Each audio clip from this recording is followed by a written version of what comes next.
For more than 60 years, Clint Eastwood has ruled Hollywood without ever needing to raise his voice.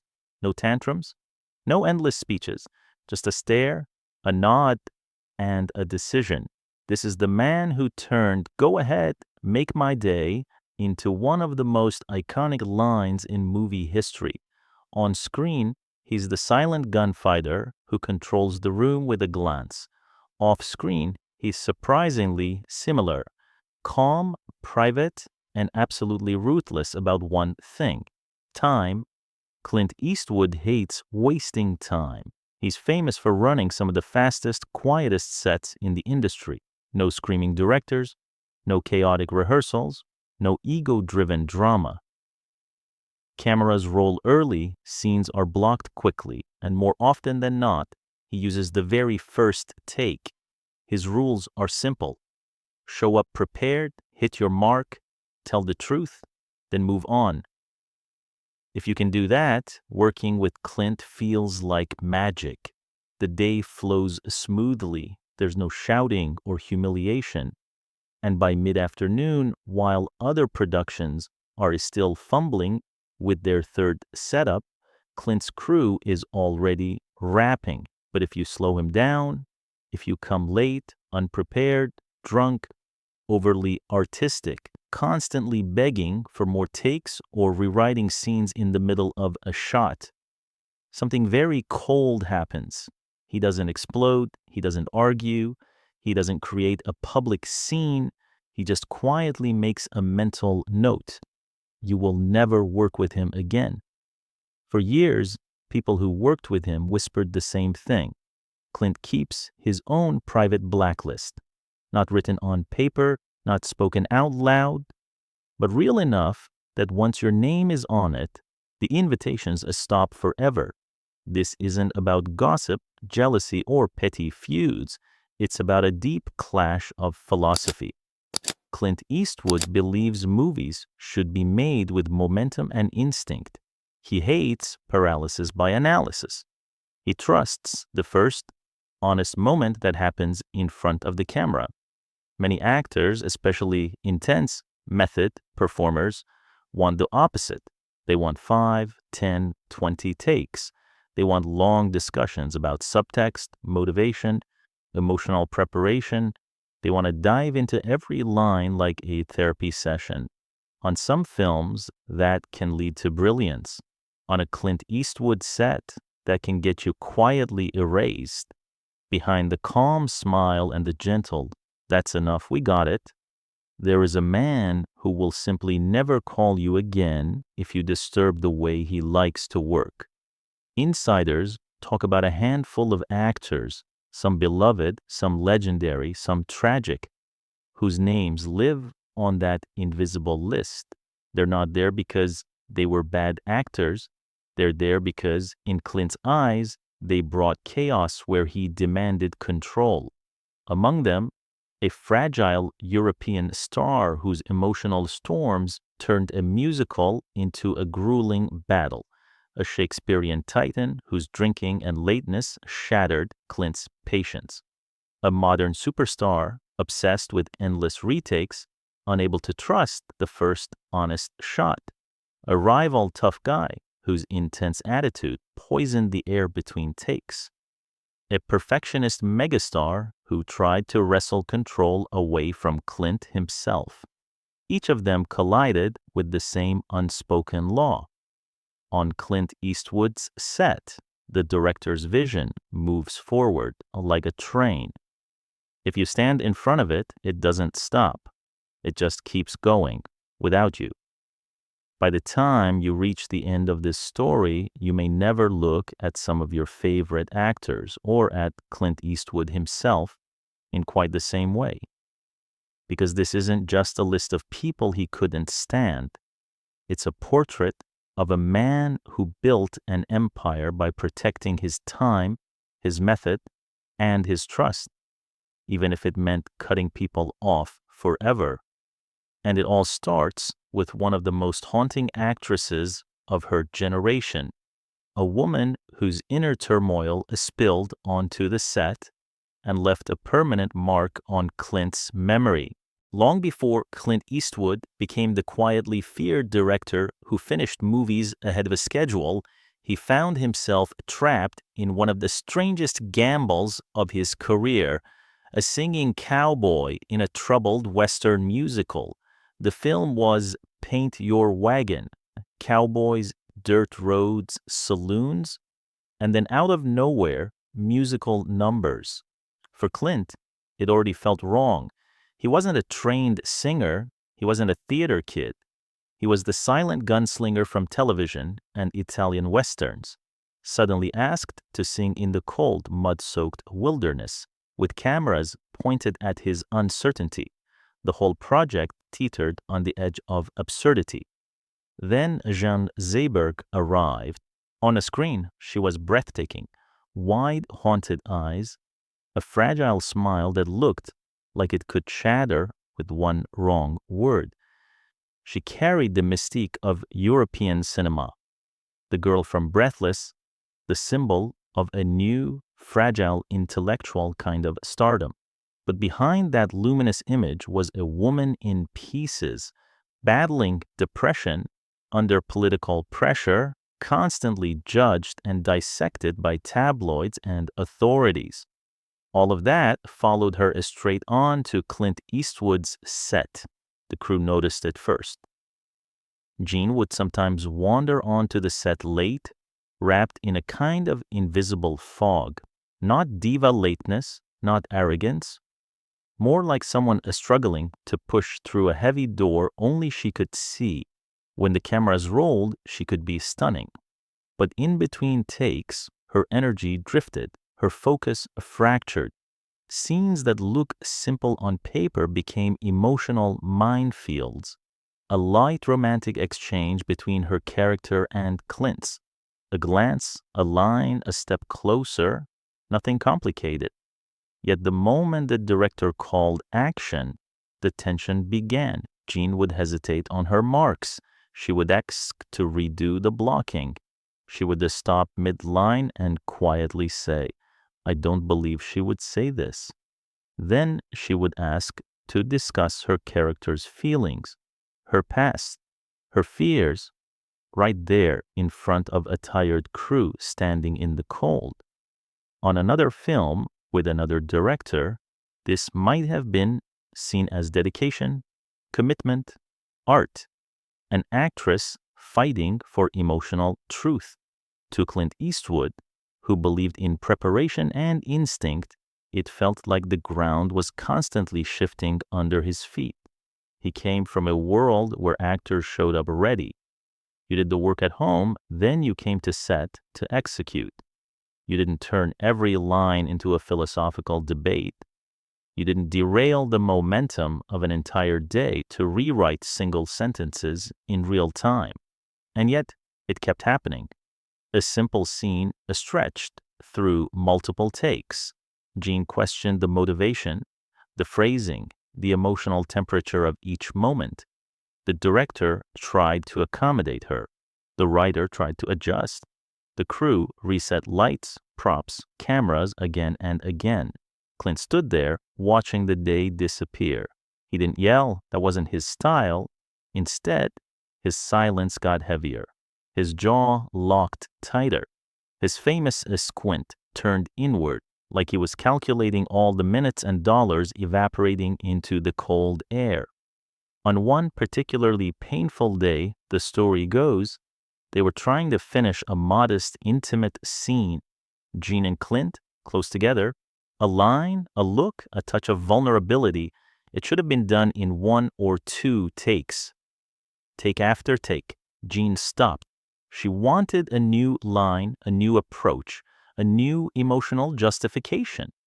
Each time, cameras cut, everyone reset, and Clint's patience thinned a little more. Finally, after yet another interruption, he didn't argue. He didn't correct her. He simply turned and walked away from the set. For 10 long minutes, the crew stood in a stunned silence. No explosions, no insults, just a sharp, echoing message of his absence. This was not how he believed movies should be made.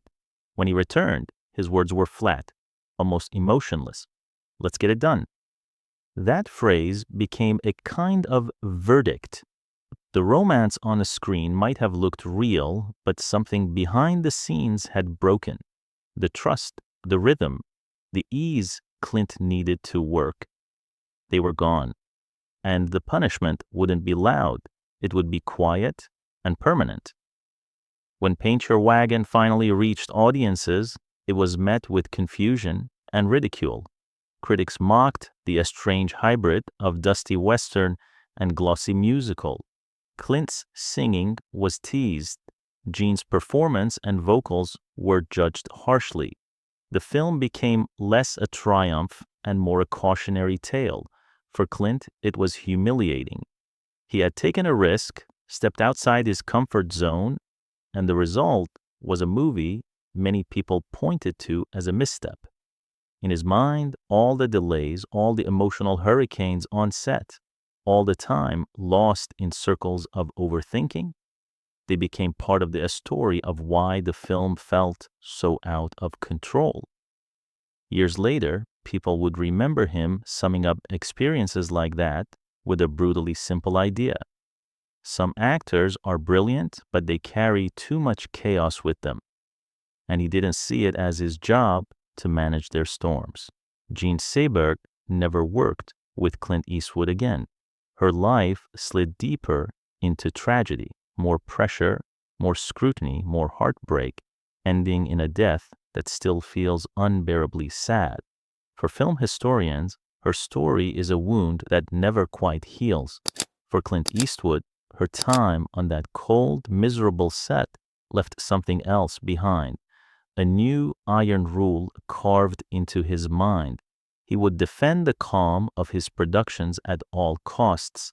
He would choose a stable, prepared actors over fragile geniuses. And if someone's personal demons started to infect the work, he would quietly close the door on them forever.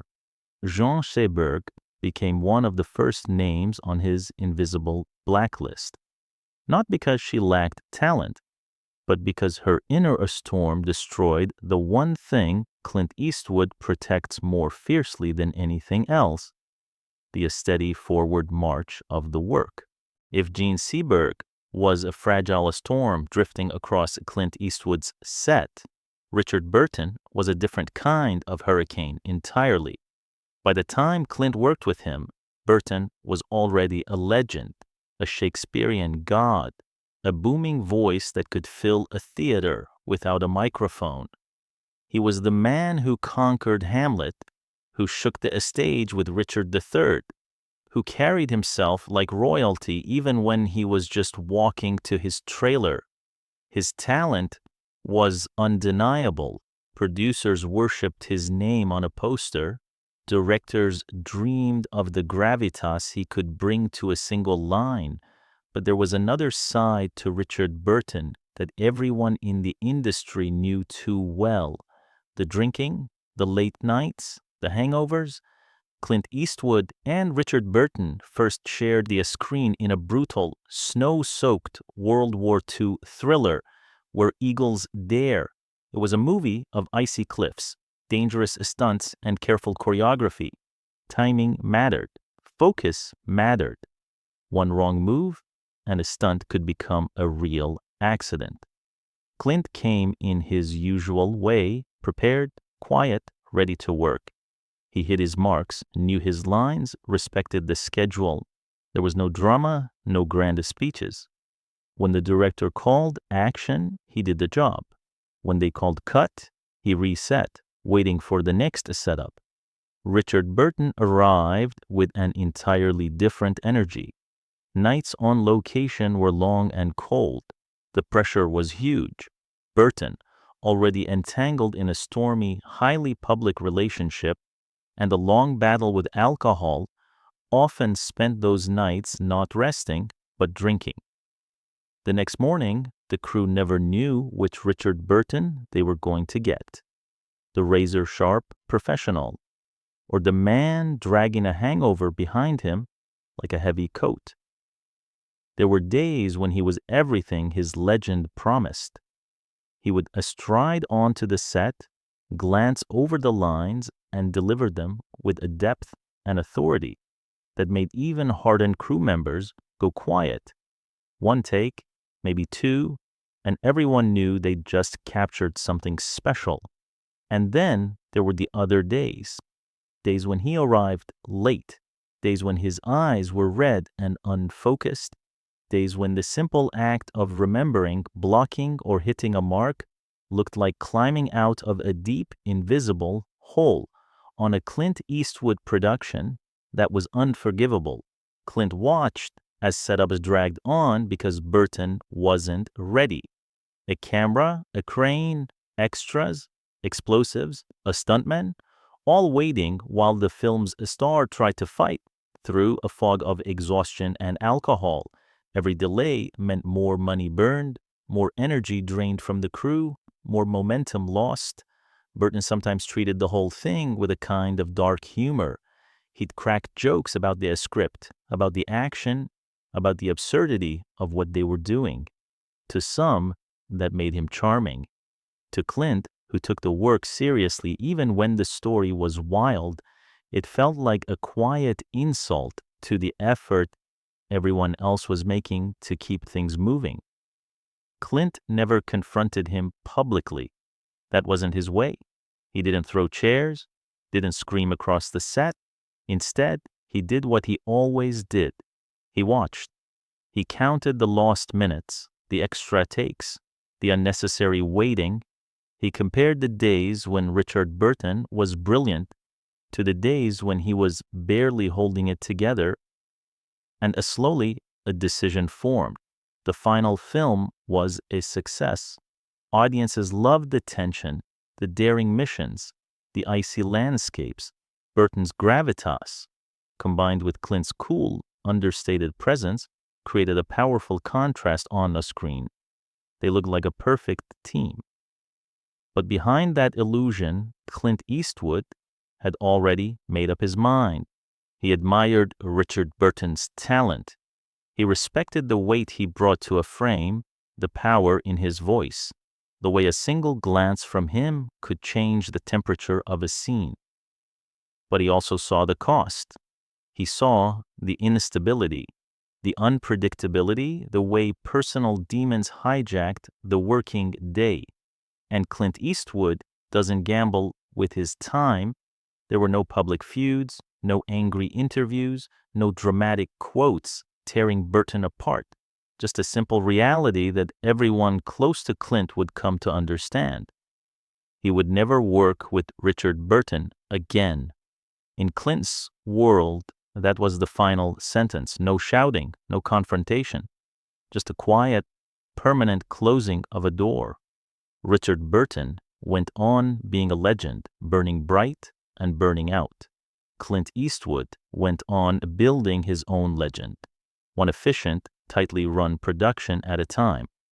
Their paths crossed once, collided in style and philosophy, and then split forever. Another name added itself to the invisible blacklist, not because the actor wasn't extraordinary, but because his chaos made the work harder instead of a stronger. And for Clint Eastwood, that is the one sin talent can never excuse. If Richard Burton tested Clint Eastwood's patience with chaos and hangovers, Tommy Lee Jones tested it in a completely different way. On paper, they looked like a perfect match. Two men with weathered faces, two actors known for understatement, steel, and zero tolerance for nonsense. In 1993, they were brought together for the political thriller In the Line of Fire. Clint played an aging Secret Service agent haunted by failure.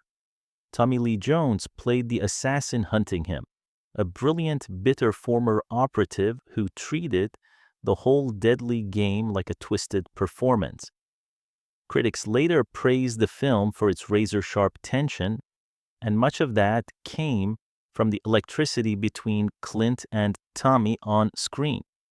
But behind the scenes, that same electricity sometimes felt less like chemistry and more like a short circuit.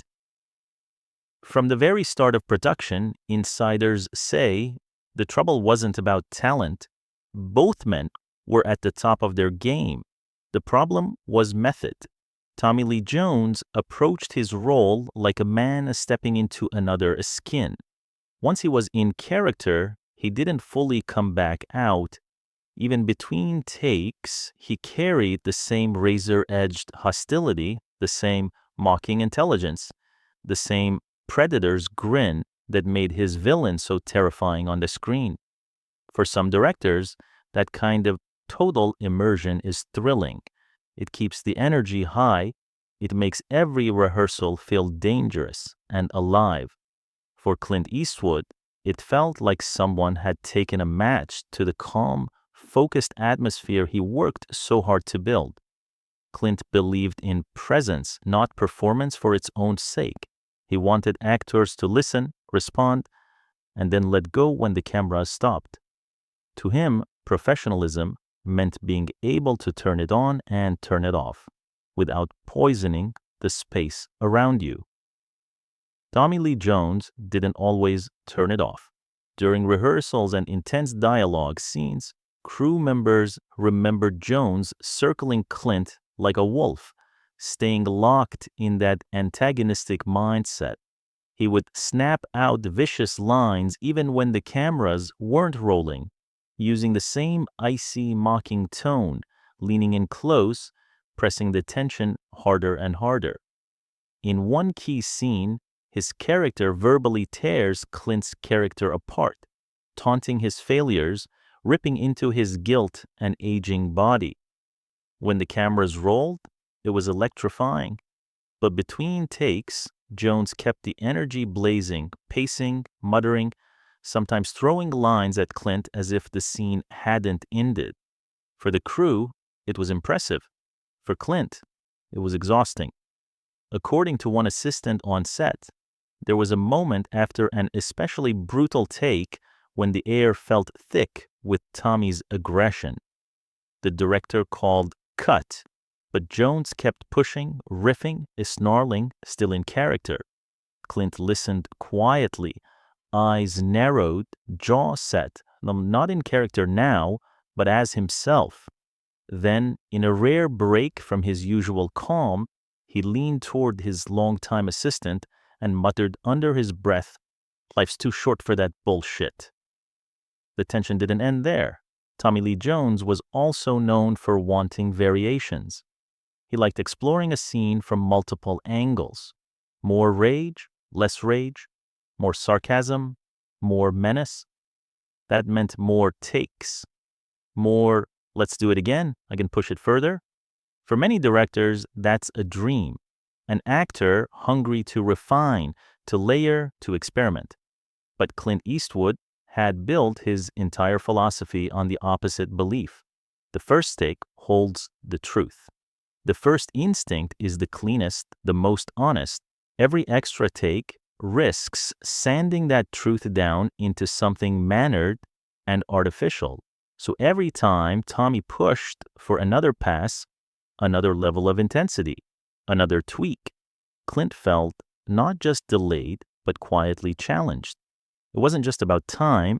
It felt like a fundamental disagreement about what acting even is. People who were there say Clint didn't lash out. He remained professional, respectful, even friendly in a distant way. They completed the film. It was a success. Audiences and critics praised both performances. On the surface, it looked like an ideal collaboration. But when the project was over, those closest to Clint noticed something. Whenever new scripts came in that could have included Tommy Lee Jones, they simply didn't. No offers for another co-starring role, no consideration of Jones for parts in later Eastwood-directed films. At one point, someone close to the production asked Clint directly if he would ever work with Tommy again, either as a co-star or as a director. He gave the same kind of soft-spoken, brutally clear answer that defined his whole career. Tommy's got his way of working. I've got mine. Sometimes that's enough. No anger, No insults, just a verdict. Their methods did not belong on the same set again. Tommy Lee Jones remained one of the most respected actors of his generation. Clint Eastwood kept making films his way, quiet sets, minimal takes, calm control. Their paths, so powerful when they crossed, never truly intersected again. And another name settled onto that invisible blacklist, not because of scandal, not because of incompetence, but because in Clint's world, intensity that spills over into confrontation is just another form of wasted energy. He would rather lose a brilliant collaborator than sacrifice the fragile piece of his set. By the time Leonardo DiCaprio walked onto a Clint Eastwood set, he wasn't just a movie star. He was the movie star of his generation. The kid from Titanic had turned himself into the obsessive craftsman of The Aviator, Blood Diamond, The Departed, Inception, and more. Directors loved him because he wasn't lazy. He didn't coast. He chased complexity, pushed for depth, and would happily do a scene over and over until it felt absolutely right. So when he signed on to play J. Edgar Hoover in J. Edgar, it looked like a dream pairing. Clint Eastwood, the no-nonsense legend behind the camera. Leonardo DiCaprio, the relentless perfectionist in front of it. On paper, they were a powerhouse combination. In practice, they were almost opposites. Leonardo DiCaprio likes to work like a sculptor. He'll chip, adjust, refine, one take to find the rhythm, another to push the emotion, another to explore a new angle. Clint Eastwood, by contrast, is a jazz musician with a camera. He walks onto set, feels the space, trusts his instincts, and rarely wants more than one or two takes. He doesn't shout action. He'll murmur something like, "Whenever you're ready," and quietly roll the camera while actors think they're still warming up. If the moment feels honest, that's it. Scene done, move on. On J. Edgar, those two philosophies collided. From the outside, everything looked smooth. Clint admired DiCaprio's dedication so much that he praised him publicly, talking about how Leo could easily chase giant commercial franchises, but instead chose difficult, challenging roles. Leo, for his part, slashed his usual fee dramatically just to make the film happen, taking a fraction of his normal $20 million salary because he believed in the project that much. But inside the production, fault lines were already forming. On one hand, DiCaprio was going all in. He sat for hours in the makeup chair so prosthetics could age him into Hoover's later years. Thick makeup, altered nose, false teeth, the whole transformation. He believed that if he was going to disappear into the character, the physical transformation had to be as real as possible. He pushed for practical effects over digital touch-ups because he wanted to feel the weight of Hoover's body, not just imagine it in post-production. On the other hand, Clint Eastwood was focused on a speed and efficiency. Practical makeup meant longer prep time, tighter shooting windows, and less flexibility in the schedule. CGI would have been faster, cleaner, easier to control. To Clint, the emotional truth was what mattered. How the wrinkles got there was just logistics. That was tension number one, DiCaprio's obsession with total transformation versus Eastwood's obsession with not wasting time. Tension number two came when the cameras started rolling. DiCaprio is famous for pushing for extra takes, even when everyone else thinks he already nailed it. He's the kind of actor who will look at a flawless scene and say, "Let's do one more," just to chase some tiny nuance only he can see. That's how he worked with directors like Martin Scorsese or Alejandro González Iñárritu, digging deeper, take after take, until something raw and unexpected appears. Clint Eastwood does not dig that way. Stories from the set describe moments that feel almost like a clash of religions. In one account, Judi Dench, who played Hoover's mother, remembered Clint being so casual about rolling that she didn't even realize they had done the scene. They were just sitting, talking, and she thought they were still getting ready, until DiCaprio told her he's done it. Clint had already taken the shot he wanted and moved on. For an actor like DiCaprio, who lives for exploration, that casual finality could feel like a door slammed shut. According to industry gossip and later reporting, there was a day when DiCaprio, unsatisfied with a moment, asked for another take. He wanted to go again, to refine, to push. Clint Eastwood's response was blunt. No, the day was over, no argument, no shouting match, just that same Eastwood constant. We've got what we need, we're done. For a director who believes in first instincts, it made perfect sense. For an actor who believes in relentless refinement, it must have felt like hitting a wall at full speed.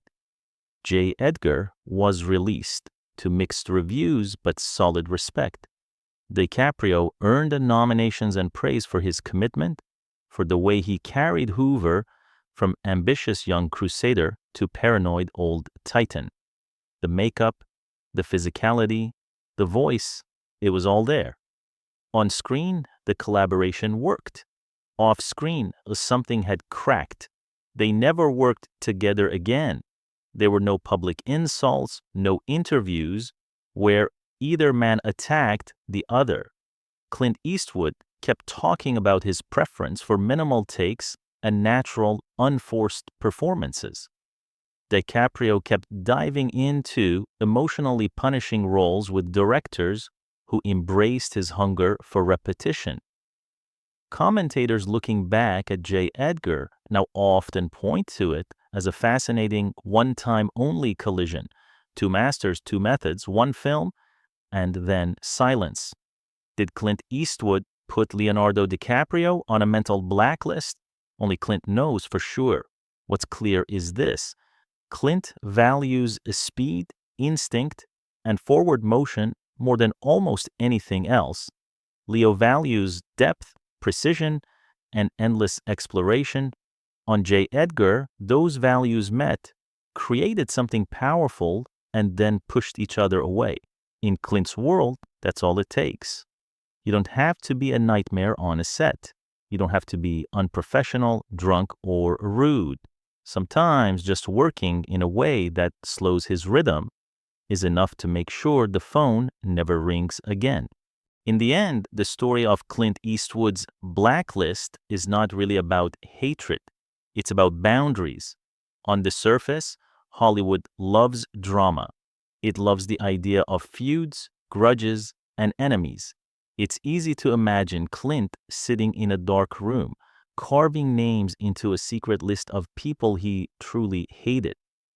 But the truth is quieter, colder, and in many ways much more revealing.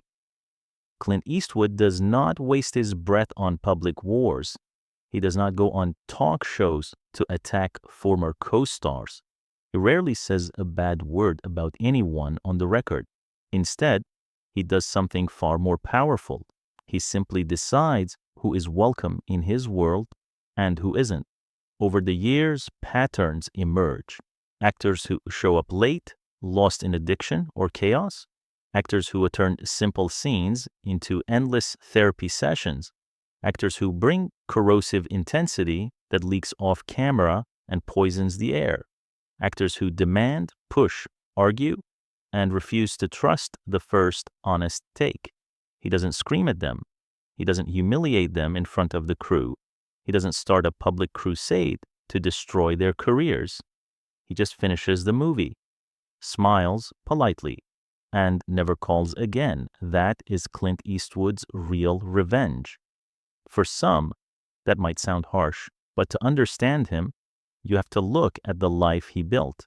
This is a man who spent decades in the brutal machine of Hollywood and came out not just alive, but in control.